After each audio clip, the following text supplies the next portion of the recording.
Eh, Masalahnya gini, kita tuh lulusan teknik engineers, scientist banyak. Cuman memang saya akui kita memang punya ilmunya, kita punya tekniknya engineering. Cuman memang apa ya? Kita dibentuk untuk jadi pencari kerja. Masalahnya kan kompleks. Mencari kerja itu butuh pertumbuhan industri yang baik. Pertumbuhan industri yang baik adalah butuh investor yang banyak. Investor banyak tidak bisa karena pemerintah yang kotor, ormas dan lain-lain. Nah, saya mau nanya, kami nih sebagai teknokrat, sebagai engineer yang lulusan teknik lah, yang pada nganggur ini kita harus gimana nih biar Indonesia itu jadi makin baik, karena kondisinya memang teknologi itu butuh capital, sedangkan capital kita nggak pegang. Kita harus ngapain? Halo.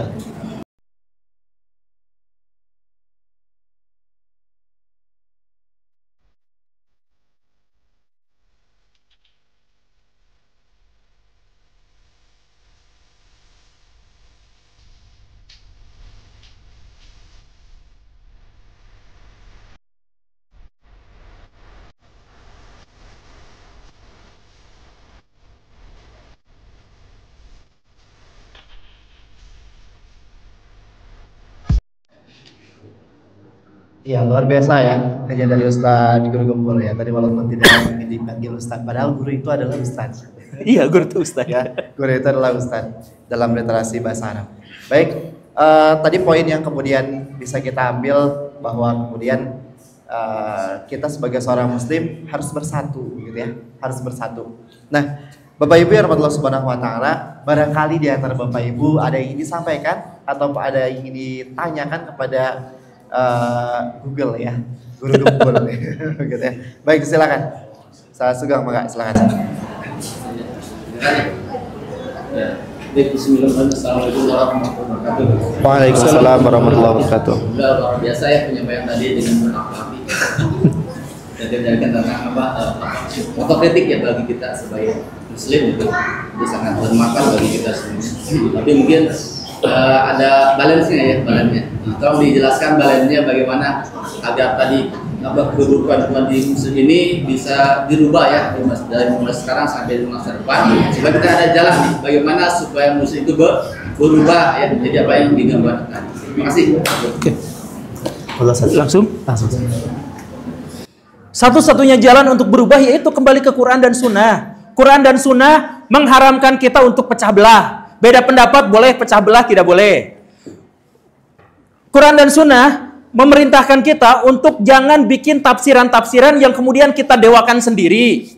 Gitu kan? Quran dan Sunnah memerintahkan kita untuk memberi manfaat buat orang lain. Nah, ini ada satu lagi yang ingin saya tekankan terkait dengan pertanyaan Bapak tadi kan, minta balance-nya kayak gimana atau solusinya kayak gimana. Kalau misalkan diminta balance-nya, saya berharap justru malah sekarang jamaah yang ada di sini tuh terpukul hatinya gitu. Biar termotivasi untuk berbuat gitu. Sebab kita mah kebanyakan tuh, jadi gini nih, misalkan ya, ada berita kekerasan Muslim terhadap non-Muslim dan itu teh mempermalukan Muslim gitu ya. Nah, kita mah cari pembelaannya dengan tuh dan non-Muslim juga melakukan kejahatan. Nah, akhirnya kita terda. Setelah hati kita reda, ya udah nggak ada perubahan gitu. Coba misalkan satu hal yang dicatat gini. Ini contoh ya. Saya mohon maaf, jumlah orang yang non-Muslim pindah ke Muslim itu sekarang sebenarnya jumlahnya sama seperti yang Muslim pindah ke non-Muslim. Jumlahnya sama. Padahal jumlah Muslim itu 85% di Indonesia. Artinya apa? Artinya itu nggak balance sebenarnya. Seharusnya mah lebih banyakkan Muslim, non-Muslim yang masuk ke Islam. Seharusnya, karena dilihat dari populasi. Tapi kita tidak. Kenapa seperti itu? Karena kita mah tidak mau berjuang. Kenapa tidak mau berjuang?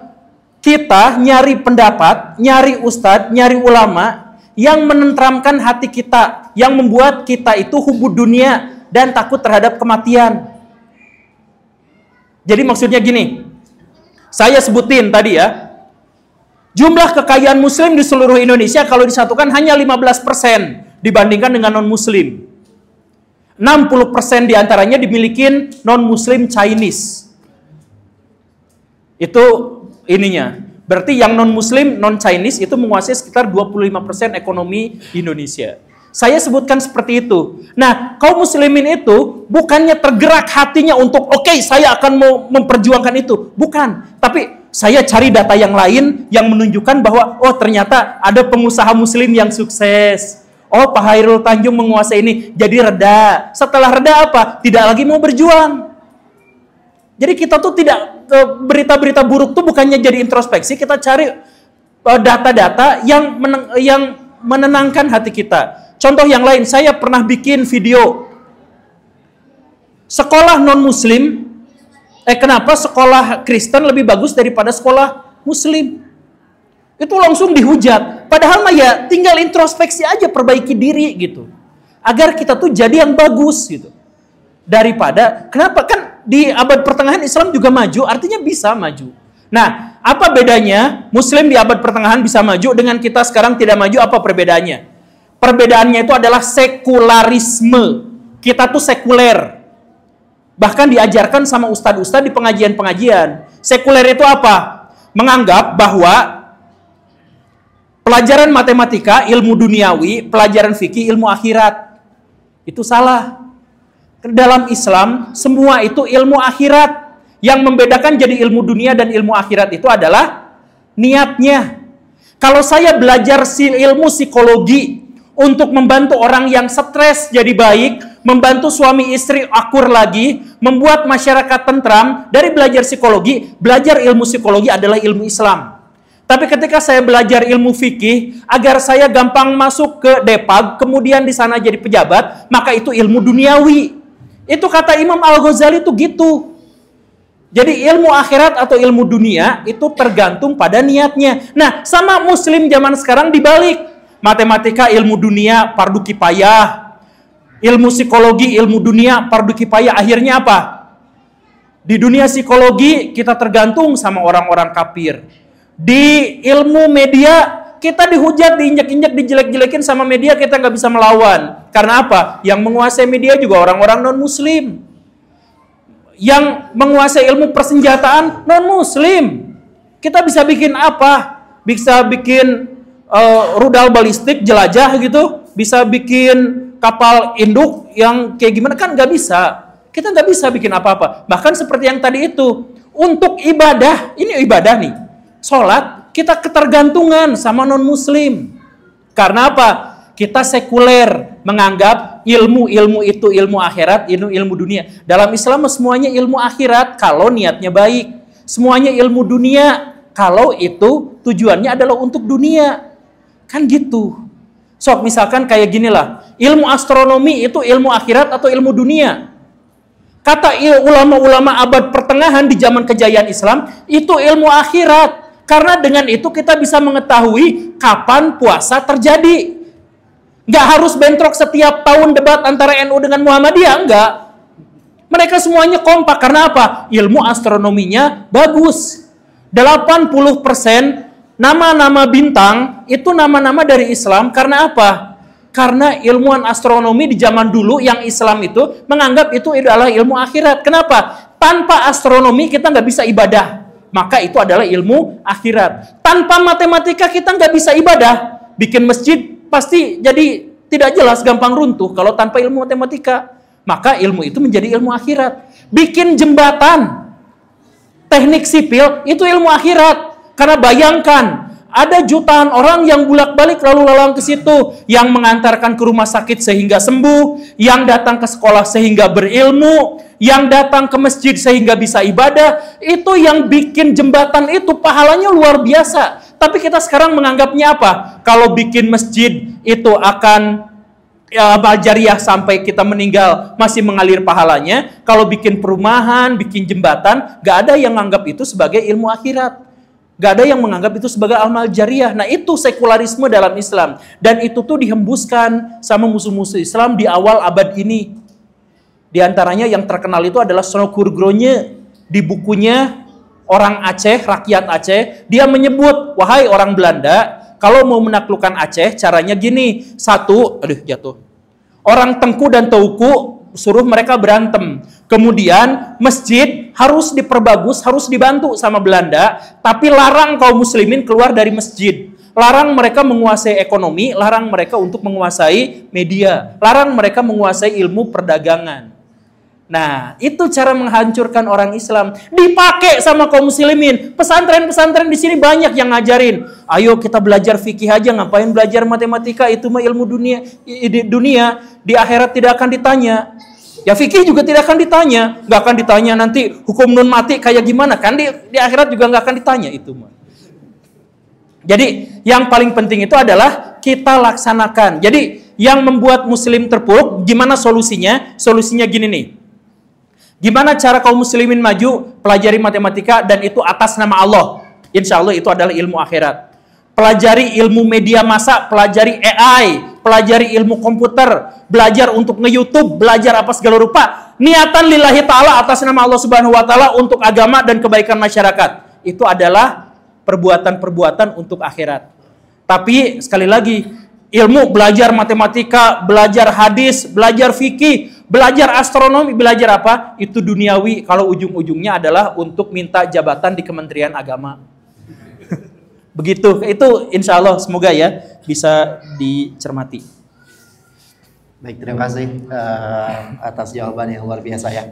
Itu intinya bahwa kita harus kembali kepada Al-Quran dan Sunnah. Dan kemudian ketika kita tadi belajar apapun itu gitu ya, harus dikembalikan kepada niat kita, bahwa niat kita lillahi ta'ala. Insya Allah semuanya menjadi ilmu akhirat. Ada lagi barangkali dari Bapak Ibu? Mangga Akang dipersilakan. Oh itu. Langsung aja. Soalnya ini pendek ini. Kebetulan saya juga subscriber. Oh gitu. Ya, Wah, ada subscriber. Jadi gini, saya kan background tekniknya. Jadi gini, capital memang dikuasai 85% oleh non muslim, ya kan? Masalahnya gini, kita tuh lulusan teknik, engineers, scientist banyak. Cuman memang saya akui kita memang punya ilmunya, kita punya tekniknya engineering. Cuman memang apa ya? Kita dibentuk untuk jadi pencari kerja. Masalahnya kan kompleks. Pencari kerja itu butuh pertumbuhan industri yang baik. Pertumbuhan industri yang baik adalah butuh investor yang banyak. Investor banyak tidak bisa karena pemerintah yang kotor, ormas dan lain-lain. Nah, saya mau nanya, kami nih sebagai teknokrat, sebagai engineer yang lulusan teknik lah, yang pada nganggur ini kita harus gimana nih biar Indonesia itu jadi makin baik, karena kondisinya memang teknologi itu butuh capital, sedangkan capital kita nggak pegang. Kita harus ngapain? Halo. Atur nuhun. Ya wajar subscriber ternyata pertanyaannya dari video saya yang kemarin. Ditambah pikiran saya. Oh ditambah ya. Ya atur nuhun Kang. Ya memang ini tuh harus disosialisasikan lebih banyak lagi karena kita memang punya masalah. Jadi bapak-bapak, ibu-ibu, kalau menyangka bahwa masyarakat Indonesia makin kesini makin miskin itu benar. Kalau sekarang merasa hidup makin susah itu benar. Kalau lapangan pekerjaan makin sulit itu benar. Data statistiknya jelas. Jadi misalkan di awal masa Pak Jokowi berkuasa, negara itu mampu merekrut sampai 16 juta tenaga kerja di sektor formal. Sekarang kurang dari 2 juta. Itu benar, itu fakta. Anak-anak kampus yang diterima di sektor formal itu kurang dari 1 juta dari setiap lulusan per tahun itu kampus itu sekitar 7 sampai 8 juta mahasiswa Indonesia itu per tahunnya. Tapi yang diterima kerja itu cuman sekitar 800 sampai 900 ribu saja. Jadi, Akang kalau misalkan menganggur susah nyari kerja, jangan khawatir. Temannya itu 8 juta orang. Ya.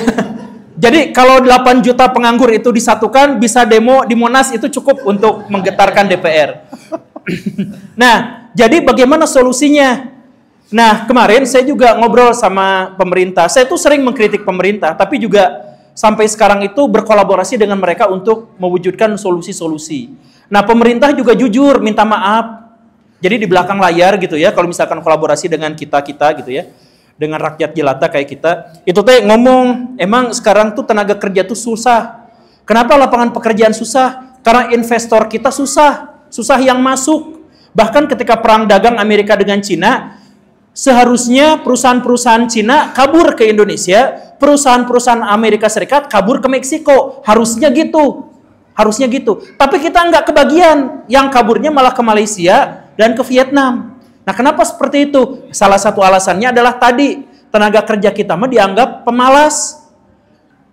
Ditambah lagi apa? Tenaga kerja kita mah konon katanya, nggak tahu benar, nggak tahu salah, konon katanya pemalas. Pemalas pisan. Jadi, hitung-hitungan pengusaha, ini silakan dicek. Hitung-hitungan pengusaha, dalam sehari, anggaplah di pabrik garmen, dalam satu hari per orang di Indonesia, buruh itu bisa menghasilkan baju 6 biji per hari per orang. Sedangkan di Vietnam 11 biji per hari per orang. Dari situ ketahuan. Ini yang KCIC kemarin, kuli bangunannya nggak mau dari Indonesia katanya. Saya nggak tahu, tapi katanya begitu. Kenapa? Karena kuli-kuli Cina mah ikhlas dibayar, dikasih makan sehari 2 kali. Sedangkan kita nuntut sehari 3 kali plus gaji dan lain-lain. Barijeng tidak dipakai buat makan, tapi dipakai buat udud sama kopi.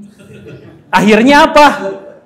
Gampang capek, gampang duduk. Jadi kalau kita lihat yang gali trotoar gitu di pinggir jalan gitu ya, kita mah lebih banyak yang duduk-duduk dulu gitu daripada yang kerja. Sekalinya kerja teh yang oglek-oglek kuduaan, kutiluan, padahal cuma gini-gini gitu.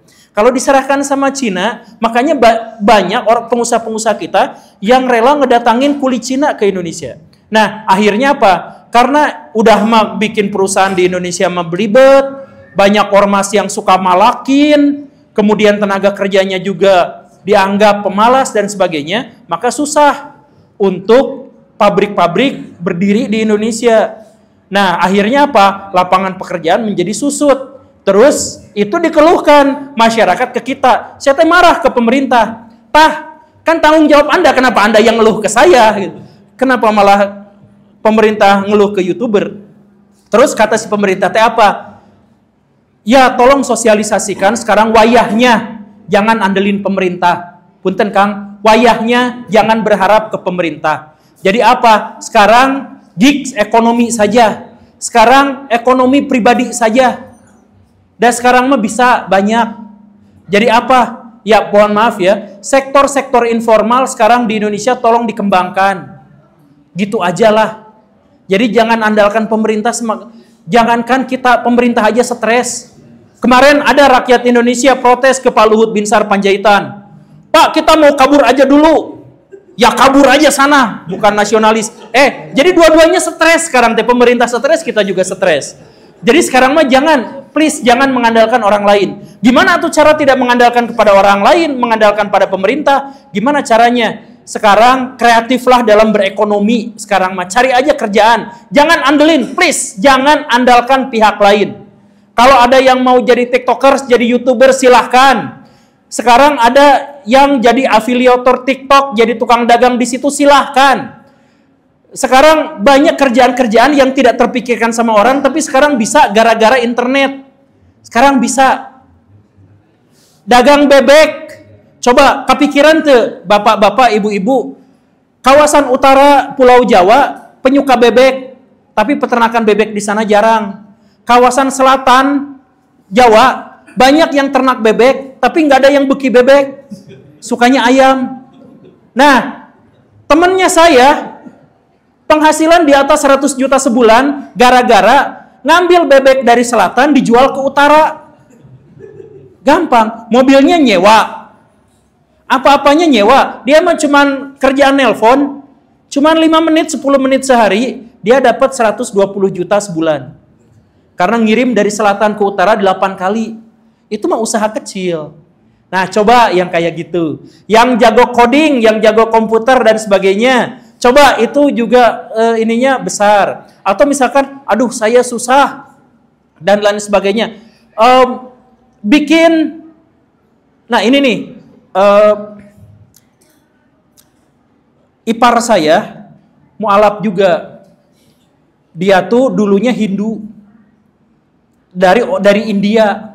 Nah, setelah dia tinggal di Indonesia, dia menemukan ganitri yang buah yang ungu itu. Di sini mah dibuangin. Di India mah ada yang satu butirnya tuh 24 juta. Karena di sana mah dianggap suci. Muki, apa sih namanya itu teteh? Rudraksha di sana teh disebutnya. Jadi kalau misalkan nonton film India terus ada yang ulama-ulamanya sana gitu, suka ada yang kongkorongnya gitu ya, yang kayak tasbih. Nah itu tuh dari buah itu kita mah dibuangin. Kalau sama dia mah dicari satu-satu yang mukinya banyak, ada yang mukinya 14, 15 itu langka sih. Tapi kalau misalkan di Indonesia kan gratis, kumpulin aja berapa karung cari satu-satu. Itu akhirnya dia tuh punya ongkos bisa sampai puluhan juta rupiah sebulan dari dagang yang kayak gitu. Nah jadi jangan andalkan orang lain, bahkan jangan andalkan pemerintah. Sekarang mah cari aja ilmunya. Cari ilmunya. Kemarin saya ketemu sama Pak Denny Darko. Ada orang Indonesia yang usahanya apa? Usahanya dari Indonesia bawa barang, dijual ke Jepang, mahal ternyata. Padahal bawaannya kecil-kecilan, cuma di ransel gitu ya. Nah, dari Jepang, banyak barang-barang bekas dibawa ke Indonesia, dijual. Jadi gini, di Jepang itu, barang bekas, itu tidak boleh dibuang. Karena jadi polusi. Nah, orang Jepang mah gitu. Karena jadi polusi, maka orang-orang Jepang itu sampai mohon-mohon, sampai rela bayar ke kita, demi barang bekasnya tuh dikasihin ke kita gitu. Jadi misalkan dia punya TV baru, misalkan dia punya TV, TV-nya tuh udah 3 tahun tidak ganti, kan masih bagus, tapi itu tuh dianggap bekas, harus dibuang. Dibuang teh mahal, karena bayar dianggapnya sebagai buang polusi. Jadi apa? Ya udah ditampung sama teman saya, dibayar sama si orang Jepang teh. Ini please lah terima ini ya, oh makasih banyak, dikasih duit ongkos, dibawa ke Indonesia, dijual juga sama dia. Pinter tuh. Asal ada ilmunya, asal mau nyari ilmu pengetahuan, apalagi akang lulusan kampus, sebenarnya banyak sih hal-hal seperti yang sekarang bisa kita raih tuh. Jangan andalkan pihak lain. Kata Ali bin Abu Thalib mah, hal yang paling menyakitkan, yang pasti menyakitkan, yang pasti mengecewakan adalah kita berharap pada pihak lain. Kalau kita mengharap pada pihak lain biasanya kecewa. Jadi jangan berharap pada pihak lain. Berharap mah sama Allah saja. Kalau misalkan sama orang lain itu suka nyeri hati tungtungna. Termasuk juga sama pemerintah. Pemerintah sekarang melihat rakyatnya chaos, sama mereka juga lagi chaos gitu. Lagi sedih, lagi stres, depresi mereka juga. Mereka sampai datang ke Singapura kemana-mana hanya untuk meredakan stres mereka gitu. Ayeuna dihujat Pertamina teh, naon teh, aduh mereka teh. Sok bapak-bapak, ibu-ibu pernah nggak dihujat, dimaki sama satu orang, sama tetangga sakit hati kan? Bayangkan jadi pemerintah, dihujatnya sama puluhan juta orang. Itu penderitaan mereka. Tapi udah gajinya gede. Ya begitulah kurang lebihnya ya. Jangan berharap pada pihak lain. Ayo kita cari yang paling mungkin bisa kita lakukan. Hatur nuhun. Baik, hatur nuhun. Jadi intinya insya Allah kita bisa memberikan manfaat untuk orang banyak begitu ya. Amin. Baik, Bapak Ibu yang rahmatullah subhanahu wa ta'ala, untuk tadi 3 penanya, Ustaz Sugeng, kemudian akang siapa namanya? Kang Hanafi ya. Kang Hanafi dan Ibu tadi di belakang. Bu Cipto ya, mendapatkan hadiah door prize dari panitia ya. Wih. Alhamdulillah. Hari Bapak itu nggak dikasih? Ya, Ustaz Sugeng juga termasuk ya. Mau langsung sekarang. Baik, door prize langsung dikasihkan sekarang katanya ya. Door prize-nya adalah masing-masing mendapatkan 1 buah Al-Qur'an ya. Alhamdulillah, mudah-mudahan bermanfaat ya. Tentu di bulan suci Ramadan ini bulan yang sangat tepat untuk kita terus berinteraksi dengan Al-Qur'an. Maka untuk Al-Qur'annya bisa disiapkan oleh panitia. Iya. Maka silakan Ustaz Sugeng, Kang Hanafi boleh maju ke depan. Sini Kang. Ibu juga mangga silakan, Ibu boleh masuk ke dalam. Dapat door prize Yang bagus ini, Boy. dari panitia. Oh, buat Iya, hafalan mangga, ya? Ibu. Oh iya. Iya, alhamdulillah untuk Ustaz Sugeng, kemudian juga untuk Kang Hanafi. Bu, mangga Bu. Ibu mangga silakan masuk. Dia foto bareng sama Pak Guru. Gimana? Oh. Assalamualaikum. Waalaikumsalam warahmatullahi Iya. wabarakatuh. Boleh didokumentasikan Ibu. terlebih dahulu. Gimana tuh ini teh? Oh gini aja.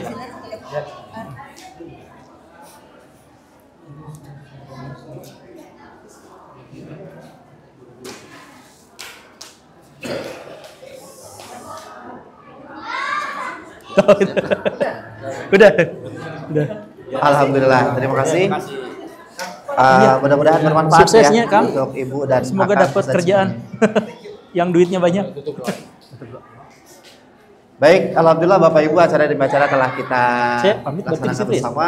Nuhun.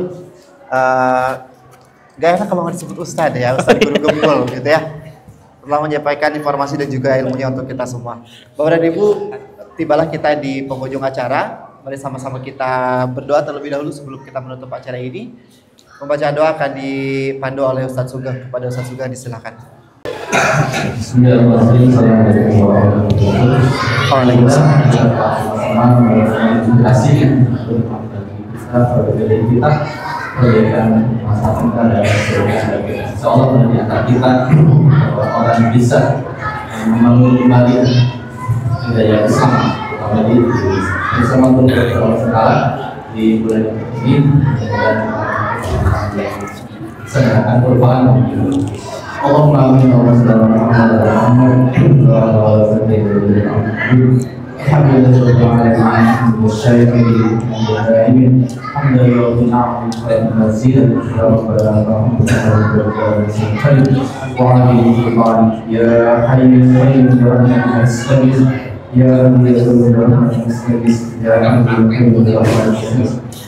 Rabbana zalamna anfusana wa la taghfir lana warhamna lanakunanna minal khasirin. Rabbana la tuzigh qulubana ba'da idh hadaytana wa hab lana min ladunka innaka antal wahhab. Allahumma ighfir lana dhunubana wa kaffir 'anna sayyi'atina wa tawaffanna ma'al abrar. Allahumma innaka afuwwun fa'fu 'anna. Allahumma innaka afuwwun karim fa'fu 'anna. Allahumma innaka afuwwun fa'fu 'anna. Rabbana atina min rahmatan wa lana min amrina rasyada. Allahumma ighfir lil muslimina wal muslimat wal mu'minina wal mu'minat al ahya'i minhum wal amwat bi rahmatika ya arhamar rahimin. Rabbana hab lana min azwajina wa dhurriyyatina qurrata a'yun waj'alna lil muttaqin imama. Rabbana taqabbal minna innaka antas samiul alim wa tub 'alaina innaka antal tawwabur rahim. Sallallahu alaihi wasallam Muhammadin wa ala alihi wasallam. Subhana rabbika rabbil izzati amma yasifun. Wassalamu ala mursalin. Alhamdulillahi rabbil alamin. Amin ya Allah ya Rabbal Alamin. Jazakumullah khair kepada Ustaz Sugeng yang sudah memandu doa untuk kita semuanya. Semoga doa-doa yang dipanjatkan dikabulkan oleh Allah Subhanahu wa taala. Amin ya Allah ya Rabbal Alamin. Bapak dan Ibu yang berbahagia, acara demi acara telah sama-sama kita ikuti bersama. Tibalah kita di penghujung acara. Mari kita tutup acara di kesempatan sore hari ini dengan membaca lafaz hamdalah. Alhamdulillahirabbil alamin. Kita beristighfar, astagfirullahaladzim, astagfirullahaladzim, astagfirullahaladzim.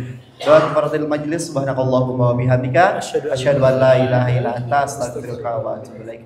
Terima kasih atas segala perhatiannya, mohon maaf atas segala kekurangan. Billahi fi sabilil haq. Wassalamualaikum warahmatullahi wabarakatuh. Waalaikumsalam warahmatullahi wabarakatuh.